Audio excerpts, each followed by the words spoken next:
Inclusive education के लिए भी काम करता हूँ और ब्रेन लिटरेसी में एक डिवाइस है एनी, जो कि विजुअली इम्पेयर्ड बच्चों के लिए एक स्मार्ट क्लास है जो कंपनी से बनाती है थिंकरबेल लैब्स। मैं उसका ब्रांड एम्बेसडर हूँ। पर मेरे नाम के साथ एक और टाइटल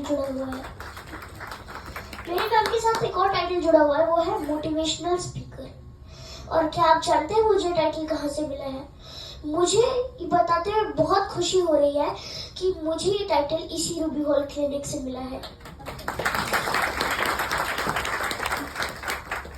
बात है 2019 की, जब मैं अपने सेकेंड ब्रेन ट्यूमर के ऑपरेशन के बाद यहाँ पे रेडिएशन थेरेपी लेने आया था और प्रिकॉशनरी डॉक्टर्स ने मुझे बहुत से साइड इफेक्ट्स भी बताए थे कि मुझे ये हो सकता है, बट मुझे ऐसा कुछ भी नहीं हुआ। मुझे तो पता भी नहीं चला। इनफैक्ट मैं रेडिएशन उल्टा एंजॉय करता था और मैं दूसरे मेडिकल स्टाफ्स को भी बताता था कि मुझे रेडिएशन का क्या फायदा है और इससे मुझ पे क्या असर हो रहा है।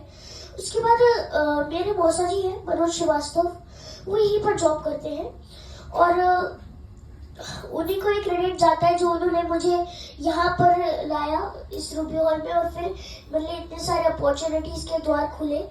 तो उनके थ्रू मेरी मुलाकात हुई तृप्ति मैम से, और तृप्ति मैम से जब मेरी मुलाकात हुई तो उनके थ्रू मैं different bone marrow donation drives, Ruby hall के डिफरेंट कैंपेन्स और नोबल कॉज से जुड़ा। तो यहीं से मेरी मोटिवेशनल जर्नी की शुरुआत हुई। और आज भी अगर आप जाएंगे तो आपको मेरे इंस्टाग्राम के बायो प्रोफाइल में मोटिवेशनल स्पीकर ये टाइटल जरूर मिलेगा। तो इसके लिए सबसे पहले मैं रूबी हॉल क्लिनिक को, यहाँ की पूरी टीम को, मेधा मैम को, शुभदा मैम को और खासकर तृप्ति मैम को धन्यवाद देना चाहूंगा, जो उन्होंने मुझे इस प्लेटफॉर्म से जोड़ा और अपनी बात रखने का मौका दिया। यानी कि रूबी हॉल लोगों को सिर्फ एक नई जिंदगी नहीं बल्कि एक नई पहचान भी देता है, और आज इसी नई पहचान के साथ मैं आप सभी के सामने उपस्थित हूँ।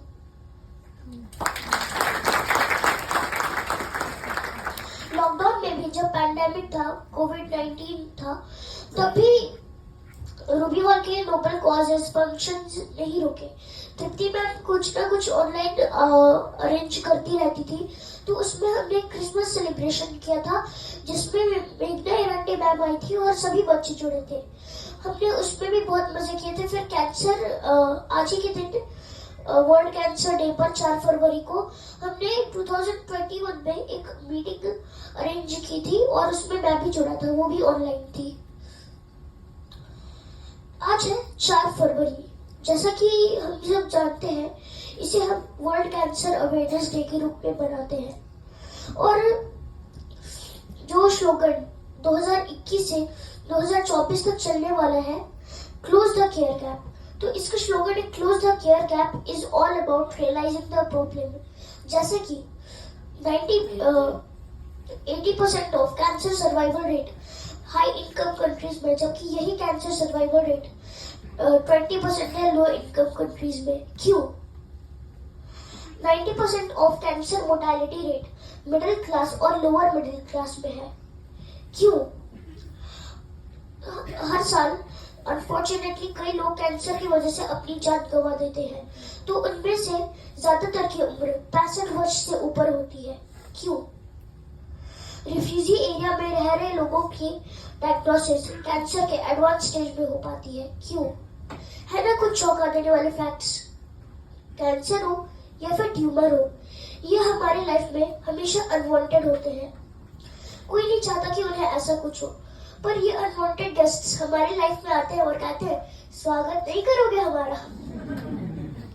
तो हम भी हमें डर तो बहुत लगता है कि पता नहीं इन्हें अंदर लेना सही है नहीं, पर कैसे अतिथि है, पर अतिथि देवो भव। हम इनका स्वागत करते हैं और फिर जम के इनकी ट्रीटमेंट करते हैं, चाहे वो कीमो के फॉर्म में हो, रेडिएशन के फॉर्म में हो या किसी दूसरे ट्रीटमेंट के फॉर्म में हो। पर क्या ये सभी चीजें सभी के पास एक्सेसिबल है? अनफॉर्चुनेटली 10 लाख से ज्यादा केसेस हर साल कैंसर के रिपोर्ट होते हैं और इसके 100 से भी ज्यादा टाइप्स हैं, जिनमें से कुछ जेनेटिक है और कुछ लाइफस्टाइल डिजीजेस हैं। इनमें से ज्यादातर कुछ का डायग्नोसिस नहीं हो पाता है क्योंकि किसी की आर्थिक स्थिति अच्छी नहीं होती है, तो कोई जहाँ पे रहते हैं वहाँ पे मेडिकल फैसिलिटीज अच्छी ना होने के कारण उनका कैंसर अर्ली स्टेज में डिटेक्ट नहीं हो पाता है, फिर डायग्नोसिस अच्छे से नहीं हो पाता है। उसके अलावा कहीं जहाँ लोग रहते हैं वहाँ पे गवर्नमेंट स्कीम्स अवेलेबल नहीं है।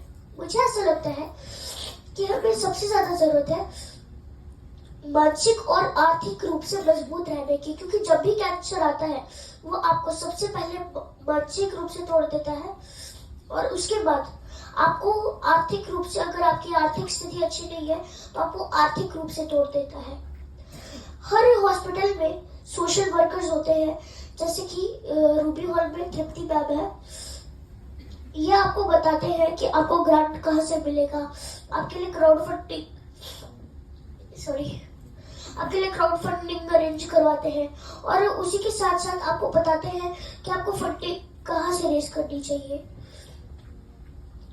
मैं जब भी तृप्ति मैम के साथ ऑफिस में बैठता था तब मैं देखता था कि तृप्ति मैम के पास बहुत सारे लोग आ रहे हैं और उनसे पूछ रहे हैं कि उन्हें फंडिंग कहाँ से लेनी चाहिए, ग्रांट उन्हें कहाँ से मिल पाएगा।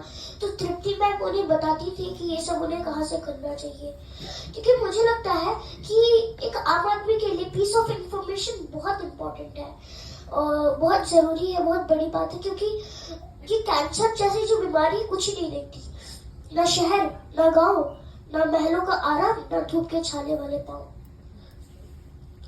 पर मुझे ऐसा लगता है हर हॉस्पिटल में कंसल्टेंट्स भी होते हैं जो आपका डर, जो आपको आधा अंदर से मार देता है और उसे कम करने में मदद करते हैं और ये डर आपको मानसिक रूप से भी तोड़ देता है, तो उसे ये कंसल्टेंट्स आप मदद करते हैं कम करने में। मुझे ऐसा लगता है कि क्लोज द केयर गैप में हमें इस प्रकार कोशिश करनी चाहिए जैसा कि हम हमेशा करते आ रहे हैं।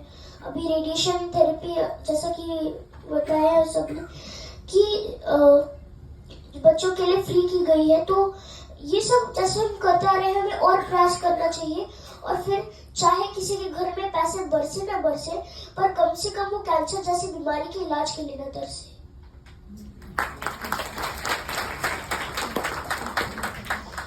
जैसा कि मैंने आप सभी को बताया, मैं एक मोटिवेशनल स्पीकर हूँ, तो मैं पॉजिटिविटी पे बहुत ध्यान भी देता हूँ और कई बार बहुत ज्ञान भी देता हूँ।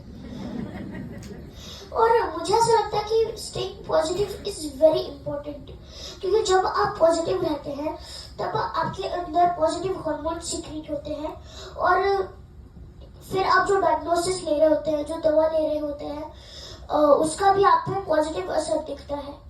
मुझे ऐसा लगता है कि हमें प्रॉब्लम्स को भी एक्सेप्ट करना चाहिए, उसका समाधान ढूंढना चाहिए, उससे भागना नहीं चाहिए, क्योंकि जिंदगी तो उलझनों का नाम है और इसे सुलझाना हमारा काम है।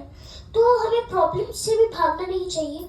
और इसी संदर्भ में मैं आपको गौतम बुद्ध की एक छोटी सी स्टोरी बताना चाहूंगा। एक बार एक आदमी गौतम बुद्ध के पास आते हैं और उनसे कहता है कि मैं ना बहुत परेशान हूँ, मेरी लाइफ में ना बहुत सारी परेशानियां हैं। तो गौतम बुद्ध क्या कहते हैं, उसे वो कुछ सरसों के दाने देते हैं और कहते हैं कि तुम जाओ और ये सरसों के दाने ऐसे आदमी को देकर आओ जिसकी लाइफ में कोई परेशानी, दुख या बीमारी ना हो, वो और 1 महीने बाद मेरे पास वापस आओ। वो ऐसे ही करता है। 1 महीने बाद जब वो वापस आता है तब वो सरसों के दाने लौटा देते हैं गौतम बुद्ध को। तो वो कहते हैं क्या हुआ, तुमने किसी को नहीं दिए ये दाने? तो बोलते हैं मुझे ऐसा कोई मिला ही नहीं जिसकी लाइफ में कोई परेशानी या बीमारी ना हो।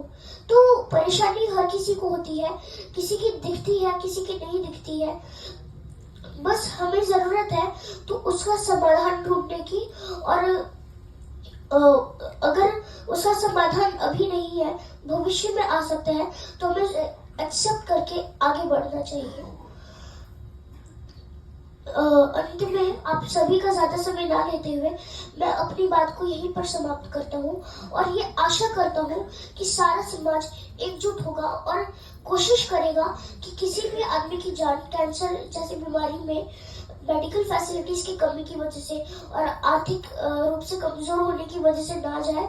और हम सब एकजुट होंगे और ये प्रयास करेंगे, because together we are unstoppable. Thank you so much. मैं अपनी बात को समाप्त करता हूँ और यहाँ पे उपस्थित सभी लोगों को एक बार फिर धन्यवाद।